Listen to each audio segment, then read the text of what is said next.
اردو نعت کا تنقیدی شعور۔ ہمارے ہاں ایک عرصے تک یہ سوال لوگوں کے لیے الجھن کا باعث رہا کہ نعت کے لیے بھی کسی تنقید کو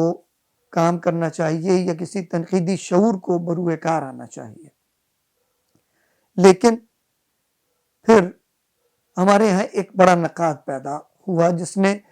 نہ صرف یہ کہ اپنے شعر و ادب کو دیکھنے اور سمجھنے کے لیے ہمیں نت نئے زاویے فراہم کیے، بلکہ کچھ ایسے سوالوں کے بھی سامنے لا کر کھڑا کر دیا جن سوالوں کے جواب کی جستجو کرتے ہوئے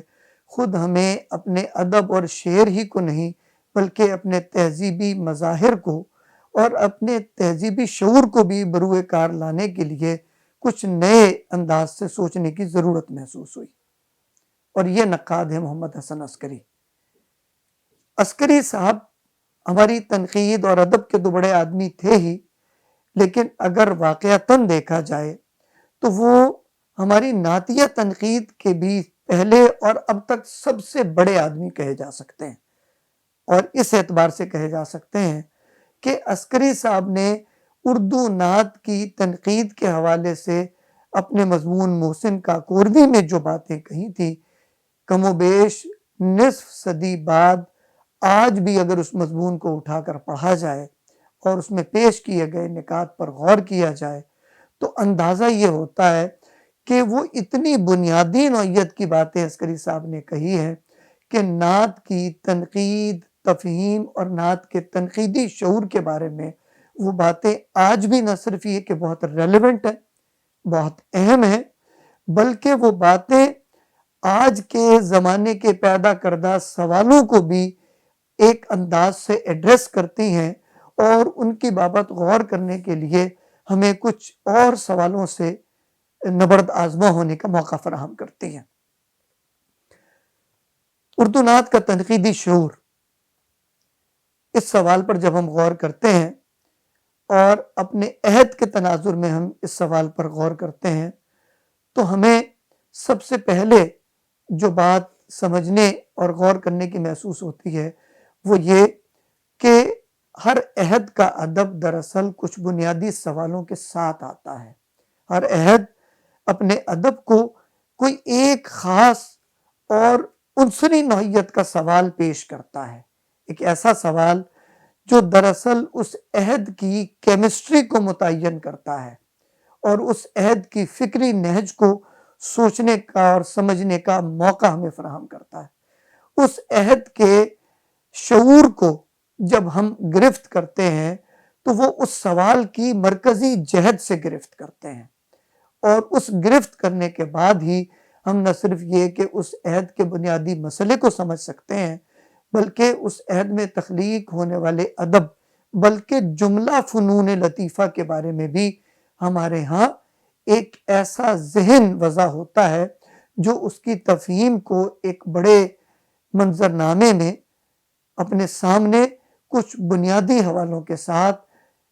قابل فہم بھی بناتا ہے اور ان کے بارے میں کلام بھی کرتا ہے۔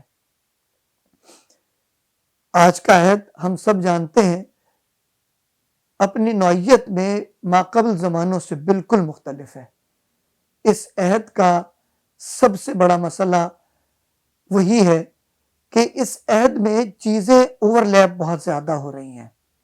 اس عہد میں چیزوں کی تفہیم کا زاویہ اس درجہ بدل گیا ہے کہ اب وہ بنیاد کا پتھر جو کسی جگہ تہذیب میں کہیں ہوا کرتا تھا وہ اپنی جگہ سے ہل چکا ہے۔ اس حوالے سے دیکھا جائے تو اس مسئلے کو غور کر کے سمجھنا سب سے پہلے بھی ضروری نظر آتا ہے، اور اس لیے ضروری نظر آتا ہے کہ اس کے بغیر ہم اس عہد کے پورے مسئلے ہی کو نہ صرف اپنے سامنے روشن کر سکتے ہیں بلکہ نہ اس سے اپنے ادب کو جوڑ سکتے ہیں اور نہ ہی اپنے دوسرے تہذیبی مظاہر کو۔ یہ عہد اوور لیپنگز کا عہد ہے۔ اہل دانش کہتے ہیں کہ ہر عہد کا ایک فتنہ ہوتا ہے، ہمارے عہد کا بھی ایک فتنہ ہے، اور یہ فتنہ ہے اشتباہ۔ چیزوں میں اشتباہ پیدا ہو گیا ہے، اور اس اشتباہ کی وجہ سے آج صرف فرق یہ کرنا دشوار نہیں ہوا کہ سرخ اور سیاہ میں کیا فرق ہے، سفید اور سیاہ میں کیا فرق ہے، بلکہ اس عہد کا سب سے بڑا مسئلہ یہ ہے کہ آج ہم گرے ایریا بہت بڑا اپنے سامنے دیکھتے ہیں، چیزیں اوور لیپ ہو گئی ہیں اور ہم ایک سرمئی دنیا میں جی رہے ہیں، ایک ایسی دنیا میں جی رہے ہیں جس میں نہ سیاہ کو الگ کر کے دیکھنا آسان ہے اور نہ سفید کو الگ سے نکال کر دیکھا جا سکتا ہے۔ اس زمانے میں اب سوال یہ پیدا ہوتا ہے کہ جب ہم سیاہ اور سفید کے درمیان یا سیاہ اور سرخ کے درمیان یا سفید اور سرخ کے درمیان امتیاز کرنا چاہیں گے تو وہ امتیاز کس بنیاد پر ہوگا؟ وہ دراصل مذہب کی بنیاد پر ہوگا۔ لیکن اب سوال یہ ہے کہ ادب کا براہ راست مذہب سے کیا رشتہ استوار ہوتا ہے، اور وہ لوگ جو مذہب سے براہ راست ادب کا رشتہ استوار نہیں کرتے وہ کس طرح سے اس مسئلے کو سمجھیں گے؟ تو بات یہ ہے، اس مسئلے کو سمجھنے کے لیے ہمیں ایک روحانی قدر کو سمجھنا ہوگا، اور روحانی قدر ان لوگوں کا بھی مسئلہ ہے جو چاہے مذہب کے بارے میں اپنا دانستہ شعوری احساس رکھتے ہوں، اور ان لوگوں کے لیے بھی ہے جو مذہب سے دوری کا رشتہ رکھتے ہیں، لیکن اس کے باوجود وہ روحانی قدروں کو ضرور سمجھ سکتے ہیں۔ اور یہ روحانی قدریں آج اگر ادب میں ہمیں واضح کرنی ہیں تو یہ فراہم ہوں گی ہمیں نعت کے شعور سے،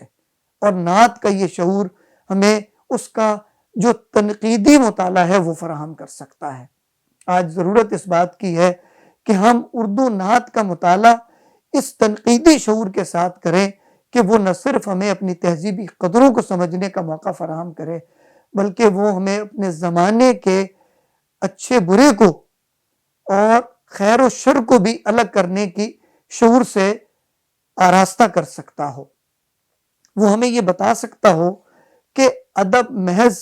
وقت گزاری کے مشغلے کے طور پر نہیں، بلکہ تہذیب کی تعمیر اور تہذیب کے بقا کے حوالے سے بھی اگر مطالعہ کیا جائے تو ادب کا مطالعہ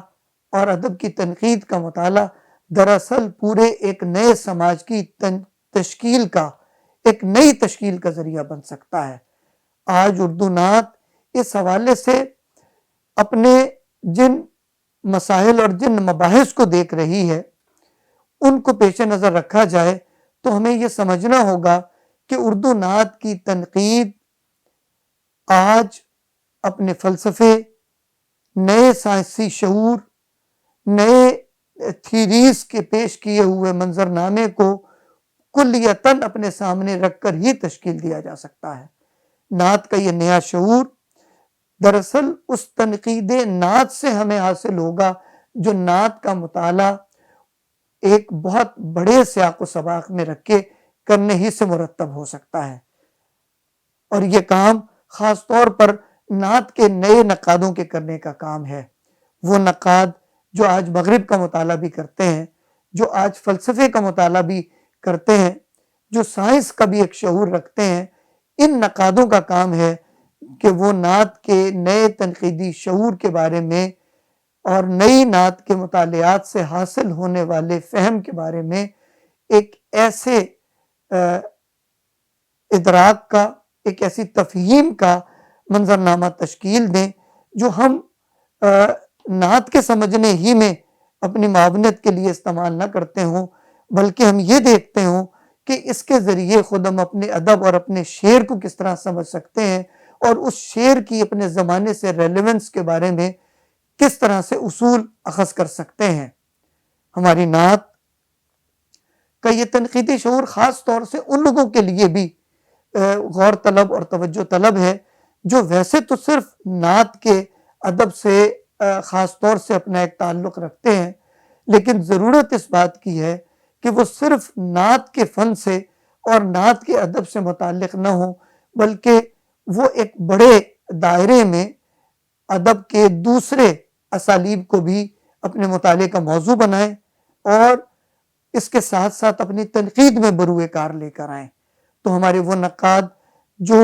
نئے زمانے کے نقاد ہیں ان کے لیے خاص طور پر، اور وہ نقاد جو ایک خاص تربیت کے ساتھ نعت کے ادب سے اور نعت کی تنقید سے پہلے بھی وابستہ ہیں اور کام کر رہے ہیں، اگر آج وہ ان سب موضوعات کو اپنے پیش نظر رکھ کر کام کریں گے